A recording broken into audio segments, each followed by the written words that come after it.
السلام علیکم ناظرین۔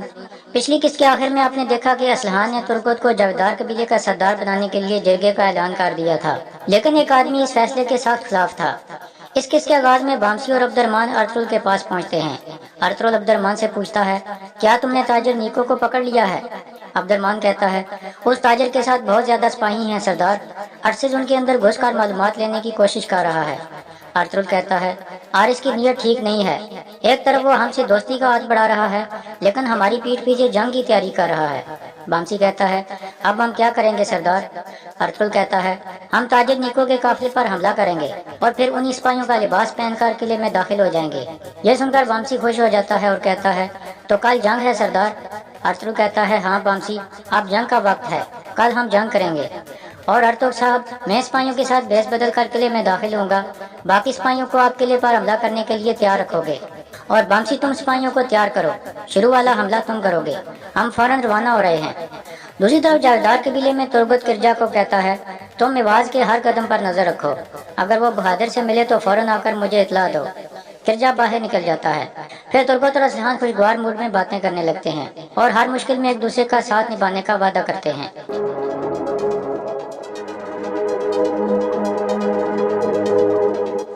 دوسری طرف بہادر کا خاص سپاہی اندر آ کر اسے بتاتا ہے کہ سنجار صاحب کی طرف سے خبر آئی ہے، وہ اپنے سپاہیوں کے ساتھ خونی پہاڑی پر آپ کے حکم کا انتظار کر رہے ہیں۔ بہادر کہتا ہے، بہت اچھے، وہ صحیح وقت پر آیا ہے، کل رات میں اسلحان اور ترگت کے خیمے پر حملہ کر کے ان دونوں کے سر اتار دوں گا۔ پھر بہادر اپنے سپاہی کایا تیکن کو کہتا ہے، کل میں سنجار سے ملنے جاؤں گا، تم سپاہیوں کو کل کے حملے کے لیے تیار کرو۔ دوسری طرف بامسی نے قلعے کے سپاہیوں والا لباس پہن لیا تھا کیونکہ ارطغرل نے اسے پہلے حملے کے لیے تیاری کرنے کو کہا تھا۔ اتنے میں افسا اندر داخل ہوتی ہے تو ڈر جاتی ہے اور سمجھتی ہے کہ یہ کوئی اور گھس آیا ہے۔ پھر بامسی اسے بتاتا ہے کہ مجھے یہ ذمہ داری ملی ہے افسا۔ پھر بامسی اسے اللہ حافظ کہہ کر باہر نکل جاتا ہے۔ دوسری طرف ارطغرل اپنی والدہ اور حلیمہ کو بھی بتاتا ہے کہ کل ہم قلعہ جیسر قلعے پر حملہ کرنے والے ہیں۔ وہ دونوں اسے نیک خواہشات دیتی ہیں۔ گندز بھی ادھر ہی کھیل رہا تھا اور کہتا ہے، میں نے بھی تلوار گھمانا سیکھ لیا ہے بابا، جیسے آپ نے مجھے سکھایا تھا۔ ارطغرل کہتا ہے، تلوار کو گھمانا دشمن پر منحصر کرتا ہے گندز، تمہیں لازمی دشمن کی سب سے کمزور جگہ تلاش کر کے وہاں اپنی تلوار چلانی چاہیے۔ پھر ارطغرل اسے ایک کہانی سناتا ہے جس میں ایک بہادر آدمی نے ایک بہت بڑی بلا کو آنکھ میں لوہا مار دیا تھا اور پھر اسے مارنے میں کامیاب ہو گیا تھا۔ اس کے بعد ارطغرل صاحب کو اللہ حافظ کہہ کر مرغی خیمے سے باہر نکل جاتا ہے۔ اس کے بعد صبح کا وقت ہو جاتا ہے۔ تاجر نیکو کا قافلہ روانہ ہونے کے لیے تیار تھا۔ ارسز اور نیکو آپس میں بات چیت کرنے لگتے ہیں۔ اس دوران ارسز اس سے پوچھتا ہے، آپ کمانڈر آرس کے بارے میں کیا جانتے ہو؟ نیکو کہتا ہے، میں ان سے پہلے کبھی نہیں ملا، میں صرف اتنا جانتا ہوں کہ وہ ایک عظیم کمانڈر ہیں۔ انہوں نے شہنشاہ کو کہہ کر مجھے یہاں بلوایا ہے تاکہ میں حلی بازار کی تجارت کو دیکھ سکوں۔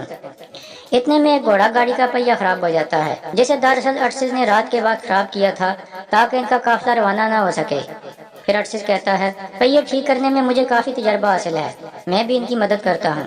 دوسری طرف جاویدار قبیلے میں ایواز بہادر کے پاس جا کر بتاتا ہے کہ رات کو اسلحان نے جرگے کے آدمیوں کو اکٹھا کیا تھا اور اس نے کہا ہے کہ وہ ترگت الب کو قبیلے کا سردار بنانا چاہتی ہے۔ بہادر کہتا ہے، ان کی یہ جرت، میں انہیں اپنا پیدائشی حق نہیں چھیننے دوں گا۔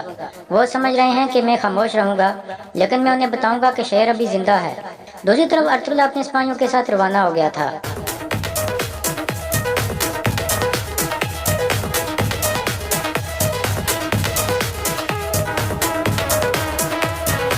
کائی قبیلے میں گندز ایک جگہ اداس بیٹھا ہوا تھا۔ اتنے میں تیتن اس کے پاس آ جاتا ہے اور اس سے پوچھتا ہے، کیا ہوا ہے؟ گندز کہتا ہے، میرے بابا آج مجھے شکار پر لے جانے والے تھے لیکن وہ ابھی تک واپس نہیں آئے۔ تیتن کہتا ہے، میں نے تمہارے بابا کو سپاہیوں کے ساتھ جاتے ہوئے دیکھا تھا، وہ کہاں گئے ہیں؟ مجھے بتاؤ تاکہ میں تمہیں بتا سکوں کہ وہ کب تک واپس آئیں گے۔ گندز کہتا ہے، وہ دشمن سے لڑنے قلعہ جیسر کے لیے گئے ہیں۔ یہ سن کر تیتن چونک جاتا ہے اور پھر کہتا ہے، تم پریشان نہ ہو، میرے پاس تمہارے لیے ایک اچھی خبر ہے، وہ اڑنے والا گھوڑا جلد آنے والا ہے، تم قبیلے کے پیچھے بڑے درخت کے پاس جا کر میرا انتظار کرو، لیکن کسی کو بھی اس بارے میں نہیں بتانا ورنہ وہ گھوڑا نہیں آئے گا اور سپاہی کے بیس میں بھی نہیں آنا۔ گندز کہتا ہے، میں سمجھ گیا، میں کسی کو بھی نہیں بتاؤں گا۔ جاویدار قبیلے میں کرجا ترگت کے پاس جا کر بتاتا ہے کہ ایواز بہادر کے خیمے میں گیا ہے۔ ترگت کہتا ہے، لازمی اس نے اسے سب کچھ بتا دیا ہوگا، اب بہادر سے محتاط رہنا۔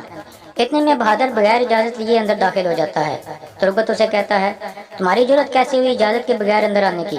بہادر کہتا ہے بجائے اس کے کہ تم مجھ سے معافی مانگو مجھے آنکھیں دکھا رہے ہو، میں تمہیں اس قبیلے کا سردار نہیں بننے دوں گا، یہ میرا پیدائشی حق ہے۔ ترگت کہتا ہے میری بیوی اس قبیلے کی عورت ہے، اس لیے جتنا حق تمہارا ہے اتنا ہی میرا بھی ہے۔ بہادر کہتا ہے میں یہ خیمہ جلا دوں گا، اگر خون بھی بہانا پڑا تو بہا دوں گا، لیکن اپنا حق لے کر رہوں گا۔ اسلحان کہتی ہے یہ ارطغرل صاحب کا حکم ہے، بہتر ہے کہ آپ سمجھ جاؤ۔ بہادر کہتا ہے اگر میں نہ سمجھوں تو؟ ترگت کہتا ہے تو پھر تمہاری گردن میرے کلاڑے کو سمجھ لے گی۔ بہادر کہتا ہے بہت جلد میں تمہیں دکھاؤں گا کہ میں کون ہوں۔ یہ کہہ کر بہادر وہاں سے چلا جاتا ہے۔ پھر ترگت کرجا کو کہتا ہے اس کے ہر قدم پر نظر رکھو اور مجھے آگاہ کرو۔ دوسری طرف ارطغرل اور اس کے سپاہی تاجر نیکو کے قافلے کے قریب چھپ کر بیٹھ گئے تھے۔ ارشد گھوڑا گاڑی کا پہیہ چیک کر رہا تھا۔ ارطغرل بامسی کو کہتا ہے تو ارشد ان کے اندر گھسنے میں کامیاب ہو گیا ہے، اس نے پہیہ خراب کر کے ان کو روکا ہوا ہے۔ ارشد پہیہ چیک کر کے کہتا ہے جناب اس کی گراری کہیں گر گئی ہے، ہمیں وہ ڈھونڈنی ہوگی۔ یہ سن کر کمانڈر اپنے سپاہیوں کو کہتا ہے ادھر ادھر جا کر گراری تلاش کرو اور کچھ سپاہی یہیں کھڑے رہو۔ یہ سن کر سپاہی آس پاس پھیل جاتے ہیں۔ ارطغرل یہ سب کچھ دیکھ رہا تھا اور بامسی کو کہتا ہے اب تم لوگ وہ بیزانتین والی وردیاں پہن لو جو ہم ساتھ لائے ہیں، تم ان پر اندر سے حملہ کرو گے اور ہم باہر سے۔ یہ سن کر بامسی اپنے چند ساتھیوں کو ساتھ لے کر ایک طرف چل پڑتا ہے۔ دوسری طرف تیتن کائی قبیلے سے نکل کر باہر ایک جگہ آتا ہے جہاں اس نے کبوتر چھپائے ہوئے تھے، پھر وہ کبوتر کے ساتھ ایک خط لگا کر اسے آرس کی طرف بھیج دیتا ہے۔ دوسری طرف بہادر اپنے سپاہیوں کے ساتھ جنگل میں پہنچ چکا تھا کیونکہ وہ سانجار کے پاس جا رہا تھا۔ راستے میں اس کا سامنا آرس کے کمانڈر کوستاس سے ہو جاتا ہے۔ بہادر پوچھتا ہے کیا بات ہے کمانڈر، کیا تم راستہ بھول گئے ہو؟ کوستاس کہتا ہے ہاں ہم بھول گئے تھے، لیکن آپ کو دیکھ کر لگ رہا ہے کہ ہم صحیح راستے پر ہیں۔ اسی دوران کرجا بھی ان کے قریب پہنچ جاتا ہے اور چھپ کر انہیں دیکھنے لگتا ہے۔ کمانڈر کوستاس کہتا ہے ہمیں پتا ہے کہ ارطغرل نے آپ کی بہت بےزتی کی ہے، اگر آپ گورنر آرس کے ساتھ ہاتھ ملا لو تو فائدے میں رہو گے۔ بہادر پوچھتا ہے تم لوگ کیا چاہتے ہو مجھ سے؟ کوستاس کہتا ہے گورنر آرس نے آپ کو شام کے کھانے پر دعوت دی ہے، وہ ارطغرل کی نہیں بلکہ آپ کی جیت چاہتے ہیں۔ بہادر کہتا ہے مجھے اچھا لگا، لیکن وقت آنے پر میں خود گورنر آرس کو اپنے بڑے خیمے میں دعوت دوں گا، اب تم جا کر گورنر آرس کو یہ خبر دے دو۔ یہ کہہ کر بہادر آگے بڑھ جاتا ہے۔ دوسری طرف ارطغرل اور سپاہی تیار بیٹھے تھے۔ اسی دوران بامسی اور اس کے چند ساتھیوں نے بھیس بدل لیے تھے اور ان کے سپاہیوں کو مارنا شروع کر دیا تھا۔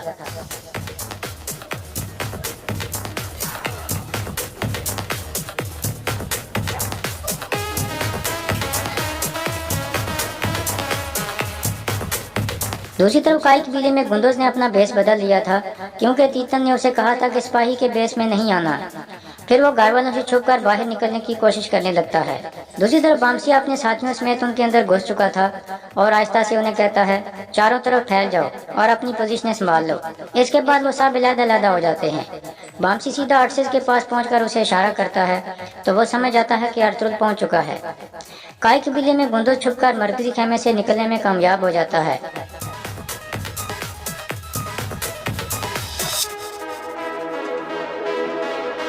تیتن نے بھی اس پر نظر رکھی ہوئی تھی، پھر وہ بھی قبیلے کے باہر کی طرف چل پڑتا ہے۔ کارا جسر میں آرس اور ماریا کھانے کی میز پر بیٹھے ہوئے تھے۔